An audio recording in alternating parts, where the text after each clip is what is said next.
آج بھی جمہوری قوتیں جو ہیں وہ یہ اسٹرگل کر رہی ہیں، اور جو دوسری قوتیں ہیں، غیر جمہوری قوتیں کہتے ہیں، یا وہ آمرانہ سوچ رکھنے والی قوتیں جو ہیں وہ آج بھی بس بیکار ہیں، اور وہ جو ہے آئین کی بندی کے لیے کوشش کرنے والوں کے رستے میں غائب ہیں۔ تو یہ مسئلہ تو 75 سال سے ہمارا چل رہا ہے، اور مختلف ادوار آئے ہیں جس میں کہ آئین کی عمل داری کو روکا گیا اور آئین کو پس پردہ ڈالا گیا، بلکہ ایسے ادوار بھی آئے ہیں جس میں کہ آئین کو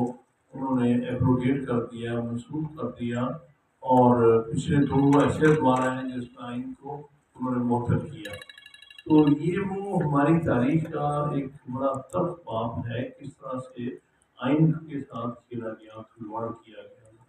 آئین کے ساتھ۔ اور چونکہ آج ہم